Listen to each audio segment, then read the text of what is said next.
Assalamualaikum warahmatullahi wabarakatuh. A'udzubillahi minasyaitonirrajim. Bismillahirrahmanirrahim. La hadrati habibina wa syafi'ina wa qurrati a'yunina sayyidina wa maulana Muhammadin sallallahu alaihi wasallam wa ala alihi wa sahbihi wa salihin wa ali kullin ashabi kullin asba'in kullin. Khususan lil jami'il mufassirin wal musannifin. Al-Ghazali. Al-Fatihah. A'udzu billahi minasyaitonir rajim. Bismillahirrahmanirrahim. Alhamdulillahirabbil alamin. Arrahmanir rahim. Maliki yaumiddin. Iyyaka na'budu wa iyyaka nasta'in. Ihdinas siratal mustaqim. Shiratal ladzina an'amta 'alaihim ghairil maghdubi 'alaihim waladdallin. A'udzu billahi minasyaitonir rajim. Bismillahirrahmanirrahim. Alhamdulillahirabbil alamin. Assalatu wassalamu ala asyrafil anbiya wa imamil mursalin. Sayyidina wa maulana Muhammadin wa ala alihi wa sahabatihi wa alaina ajma'in, amma ba'du. Para rawuh ingkang kula hormati, alhamdulillahirabbil alamin.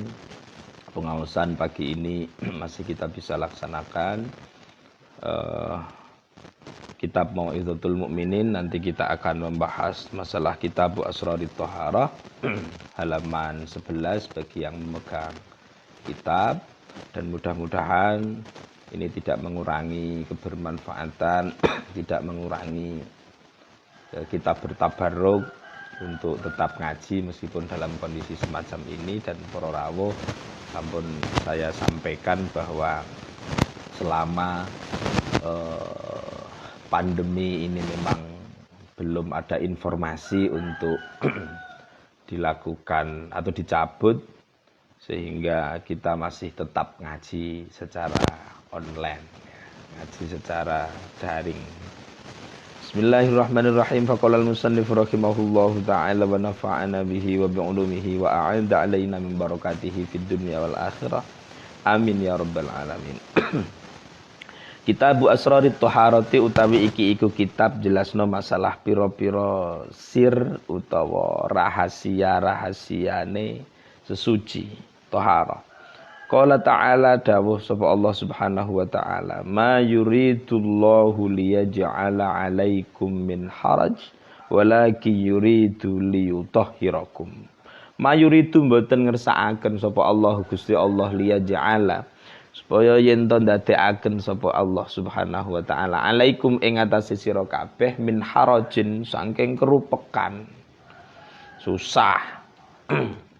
Walakin yuridu lan tetapine ngersakaken sapa Gusti Allah, ngarepaken sapa Gusti Allah liyutahhira supaya yen to nyucikaken sinten Gusti Allah kum ing sira kabeh. Wa qala ta'ala fihi rijalun yuhibbuna ay yatatahharu wallahu yuhibbul mutatahhirin. Fihi iku tetep ing dalem masjid. Ada yang menafsirkan Masjid Quba karena ini ayat terkait tentang masjid ya. Rijalun utawi pira-pira wong lanang yuhibbuna kang padha demen seneng sapa rijal ayyatatahharu yen to padha sesuci sapa rijal. Wallahu utawi Gusti Allah iku yuhibbu ridho seneng sapa Gusti Allah al mutatahhirina ing pira-pira wong sing padha bersuci kabeh. Ini nanti kita akan membahas tentang sir utawa asrar, rahasia dari bersuci. Kita tahu bahwa Mau'izatul Mukminin ini adalah petikan pilihan materi yang bisa dijadikan sebagai mau'izah gitu, sebagai pitutur yang diambil dari kitab Ihya Ulumuddin. Sehingga judulnya Mau'izatul Mukminin min Ihya Ulumuddin. Kita tahu bahwa Ihya itu adalah salah satu magnum opusnya Imam Al-Ghazali yang penuh dengan ajaran tasawuf yang kuat gitu ya. Sehingga memang nanti yang dibahas tentu rahasia-rahasia bersuci, tidak hanya masalah suci zahir tapi juga suci batin. Motivasi ayat yang dipakai untuk masalah thaharah, ma yuridullahu liyaj'ala 'alaikum min haraj walakin yuridu liyutahhirakum. Gusti Allah niku tidak berkehendak kita itu susah dalam agama itu, rupek, angel niku mboten. Tetapi Gusti Allah niku ngersakaken ngarepaken kula panjenengan sami niku bersih. Sehingga kula panjenengan sami niku bahkan dikreat oleh Allah Subhanahu wa taala, disucikan kalih Gusti Allah, dibersihkan kalih Gusti Allah. Logikanya secara sederhana ngeten. Nek awake dhewe diminta wudu ketika memiliki hadas kecil, mandi ketika memang punya hadas besar, niku ora nung malah ngangelno niku mboten. Tapi kadang-kadang awake dhewe kan penerimaannya begitu ya, penerimaannya alah niki bar napa memiliki hadas besar laren konadus barang, justru Gusti Allah niku ingin bahwa kita bersih. Jadi itu ayat yang pertama. Ayat yang kedua ketika membahas tentang Masjid Kuba, ketika itu fihi rijalun yuhibbuna ayyatatahharu. Di dalamnya ada orang-orang yang napa seneng bersuci. Dan Allah Subhanahu wa taala niku seneng karo wong-wong sing do bersuci. Karena dia bersih. Nah, ini saya kira cocok dengan saat ini. Saat pandemi seperti ini, kemudian kita itu diharapkan supaya selalu menjaga kebersihan. Saya kira memang di dalam wabah yang diberikan oleh Allah Subhanahu wa taala tentu ada hikmah, ada hal besar sing bisa jadi nanti akan membangun budaya baru sing sangat sulit dilakukan oleh kita manusia untuk membangun budaya itu. Salah satunya niki budaya bersih. Niki nung secara tidak langsung kula panjenengan sami nung melakukan aktivitas itu. Cuci tangan dengan sabun yang biasanya niku wis kemproy gak karu-karuan. Saiki sering salin, sering cuci tangan dengan sabun dan lain-lain. Yang bahkan ketika dimotivasi sama orang-orang sebelumnya itu tidak kita lakukan, tetapi sing motivasi itu penyakit atau virus kayak corona ngeten iki. Dong akhirnya kita niku mau melakukan. Bismillahirrahmanirrahim. Wa qala sallallahu alaihi wasallam lan dawuh ngendika sapa Kanjeng Nabi Muhammad sallallahu alaihi wasallam. Ngendikane Kanjeng Nabi miftahus sholati at-tahur. Miftahus sholati utawi kuncine salat at-tahuru iku sesuci. Wan anhu lan iku saking Kanjeng Nabi. Buniyad-dinu 'alan nazafah. Bunia dipun bangun, dijejekno apa ad-dinu utawa dibangun ya. Dijenengake apa ad-dinu agama 'alan nazafati atas dasar bersih. Fafaltona mongko cerdas, limpat. Sapa zawul basairi pira-pira wong sing duweni basirah. Peninggal batin ya bihadhihi dzahiri kelawan ikilah pira-pira perkara sing zahir anna ahammal umuri ing sak temene luweh penting-pentinge pira-pira perkara iku tadhhirus sarairi mensucikan pira-pira sir pira-pira batin idya maudu krana atuh apa ayakuna yen ta ana apa al muradu kang dikarepake biqaulihi sallallahu alaihi wasallam kelawan mengendikane Kanjeng Nabi Muhammad sallallahu alaihi wasallam rupane qaul at-tahuru nisful iman at-tahuru utawi bersih suci iku nisful iman sebagian yang tak terpisahkan dari iman ora ana sing dikarepake iku imaratul zahir sing dikarepno niku wau imaratul zahiri niku dandani zahir bitanzifi kelawan bersihake model tanzifi bi idhafatil ma'i kelawan nglubirno banyu wa ilqaihi lan nemokno banyu tapi wa takhribul batini lan ngrusak batin wa ibqaihi lan ngejarno batin jarno masyhunan khaliden kebai dan kebai bil akhbasi kelawan pira-pira kotoran wal akdzari lan pira-pira reget hayhata adoh banget apa al murad hayhata adoh banget apa al murad sahabat-sahabat sekalian para rawuh ingkang kula hormati Kanjeng Nabi Muhammad sallallahu alaihi wasallam niku ngendikaaken miftahus shalah at-tahur kunci salat itu adalah bersih. Makanya kemudian diformulasi tengene fikih bahwa sebelum sholat harus bersih dulu. Jenengan ngertos syarat-syarat sholat, niku kudune Islam, kemudian punya akal, salah satunya adalah bersih. bersih badannya, bersih pakaiannya dan seterusnya. Untuk akhirnya kita memang harus wudhu dulu sebelum sholat. Kalau misalnya kita itu hadasnya kecil. Tapi kalau misalnya hadasnya besar, berarti kita harus mandi. Karena memang miftahus sholah itu at-tahur.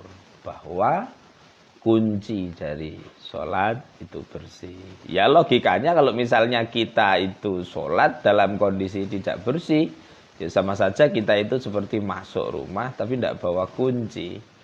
Sehingga sulit untuk bisa masuk ke dalam aktivitas sholat, di mana di dalam aktivitas sholat tentu kita mengharapkan ridho dari Allah Subhanahu wa Ta'ala, komunikasi langsung dengan Allah Subhanahu wa Ta'ala. Kalau misalnya kita nggak bersih, ya berarti sama saja dengan nggak bawa kunci.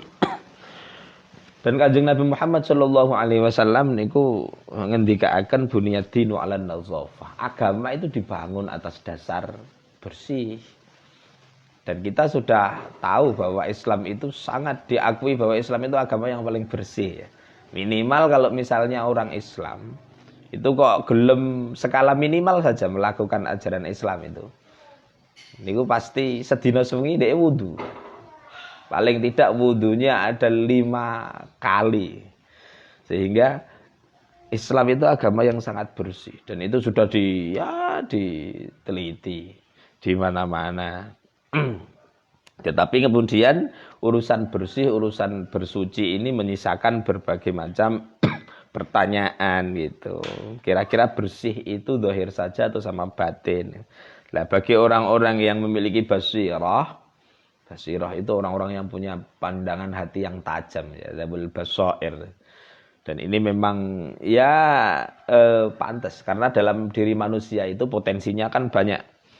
Potensi diri manusia itu ada qalb hati, kemudian ada hati nurani basirah sana, kemudian ada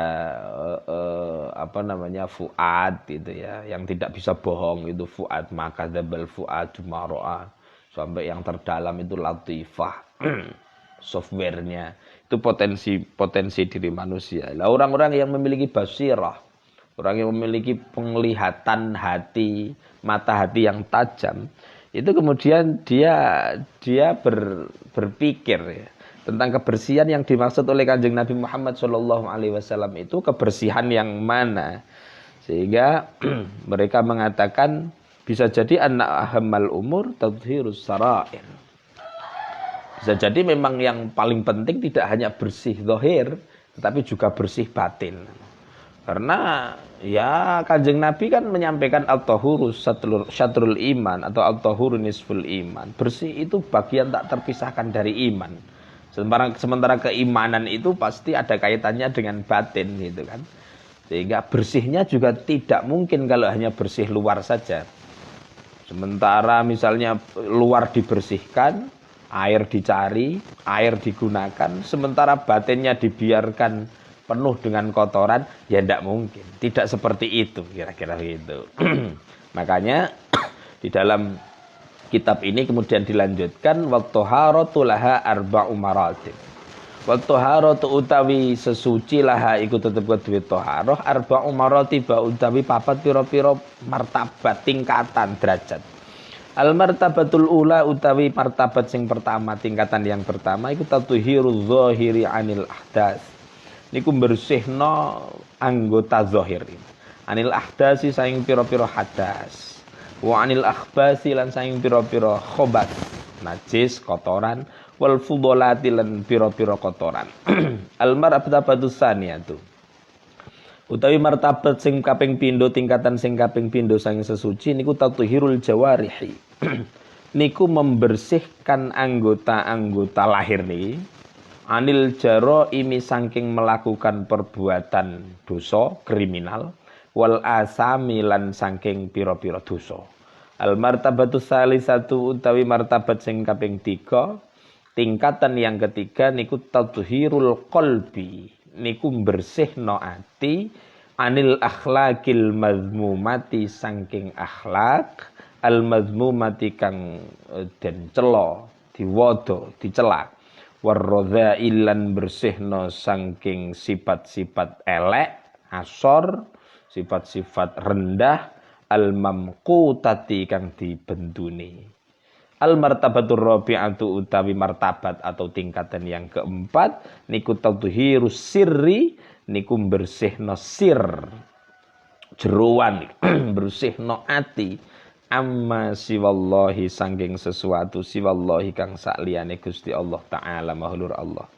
Wa huwa utawi tadhhirus sir niki niku thaharatul anbiya'i model sesucine pira-pira nabi shalawatullahi alaihim wasiddiqin lan pira-pira wong sing siddiqin, orang-orang yang jujur dan dekat dengan Allah Subhanahu wa taala. Ini menarik ya, kalau misalnya memang kita itu membahas tentang tasawuf itu begitu. Karena tadi disampaikan bahwa yang dimaksud oleh Kanjeng Nabi Muhammad Shallallahu Alaihi Wasallam apakah bersih itu adalah bersih cuma dohirnya saja? Kayaknya tidak. Bidzabul basair, orang-orang yang mata hatinya tajam itu menganalisa dengan kecerdasannya. Bahasa di kitab ini fafatona tadi. Dengan kecerdasannya, kecerdasan batinnya, itu kelihatannya nggak mungkin kalau yang dimaksud itu hanya bersih luarnya saja. Pastinya luarnya harus bersih, batinnya harus bersih, jangan sampai dibiarkan dia terpenuhi atau dipenuhi oleh kotoran. Batin juga harus bersih. Sehingga di sini dong diformulasi lagi wal thaharatu laha arba'u maratib. Bahwa yang namanya bersih itu ada 4 tingkatan ya. Tingkatan yang pertama itu tathhiruz zahir anil ahdas wal akhbas wal fudalat. Tingkatan pertama itu membersihkan anggota zahir ini dari hadas. Hadas itu najis yang tak kelihatan, itu namanya hadas. Dari najis, dari kotoran, itu tingkatan pertama. Nanti tingkatan yang kedua itu membersihkan anggota badan ini, jangan sampai seluruh anggota badan kita itu melakukan jaraim wal asam. Jangan sampai berbuat kriminal, kejahatan dan berbuat dosa. Nanti martabat yang ketiga niku tadhhirul qalbi anil akhlaq al mazmumah. Kemudian setelah awake resik ora melakukan maksiat, ora melakukan dosa, tidak berbuat kriminal, atine harus bersih, disucikan, dibersihkan dari akhlak-akhlak yang tidak baik, yang tercela, dari sifat-sifat sing elek, sing bisa ganggu. Jadi atine dibersihkan. Yang keempat yang dianggap martabat paling tinggi itu tathhirus sirri amma siwallah. Jangan sampai di dalam hati ini ada sesuatu selain Allah Subhanahu wa taala. Tapi di sini ditegaskan bahwa model yang keempat ini adalah thaharatul anbiya biswas siddiqin. Itu adalah model sesucine para nabi dan para siddiqin. Kalau kita itu kan orang-orang biasa, minimal ya martabat yang pertama itu tadi lah kira-kira kalau misalnya kita ya. Jadi ini martabat atau tingkatan bersuci. Jadi sekali lagi tingkatan bersuci itu yang pertama adalah membersihkan anggota luar ini dari kotoran, najis, bersihkan semua. Kemudian nanti kalau meningkat tingkatan yang kedua jangan sampai yang sudah bersih dari kotoran, dari najis ini jangan sampai melakukan kriminal, berbuat kesalahan-kesalahan, berbuat dosa. Nek wis ngono ganti atine, jangan sampai diisi dengan akhlak-akhlak sing elek, tapi diisi dengan akhlak yang baik. Dan yang keempat, nek ancen mampu, karena ini sing mampu para nabi, para wali, siddiqin, niku berarti atine hanya diisi dengan Allah Subhanahu wa taala. Kira-kira ini yang saya sampaikan. Gimana? Lebih budaya Saudi Arabia. Dari Kamboja. Nggih, matur sembah nuwun bagi siapa saja yang mengikuti pengajian ini, mudah-mudahan nggih tidak mengurangi kemanfaatan dan tabarukan kita. Dalam kondisi semacam ini memang kita harus melakukan pengajian secara online semacam ini, dan saya secara pribadi maupun Mas Admin, Mas Rois juga mohon maaf apabila ada beberapa kesalahan. Kesimpulannya, hari ini kita membahas tentang Asrarut Thaharah. Islam itu agama yang dibangun atas dasar bersih. Dan ini kebetulan ketika memang kita dikirim virus oleh Allah Subhanahu wa taala, tradisi atau budaya yang sangat islami itu secara tidak langsung harus kita kembalikan. Gusti Allah sudah memberi pembelajaran kepada kita lewat virus itu supaya kita kembali bersih, cuci tangan dengan sabun, sering salin, kemudian dan lain-lain. Banyak makna yang kemudian sudah diulas oleh para pakar atas virus ini. Tentu kita selalu berdoa mudah-mudahan Allah Subhanahu wa taala segera mengangkat virus ini dan kita yakin pasti bersama dengan wabah ini pasti ada solusi, pasti ada obatnya. Bersama dengan kesulitan ini pasti nanti ada kemudahan yang diberikan oleh Allah Subhanahu wa taala. Demikian, mohon maaf atas segala kekurangan. Wallahul muwaffiq ila aqwamit thoriq. Assalamualaikum warahmatullahi wabarakatuh.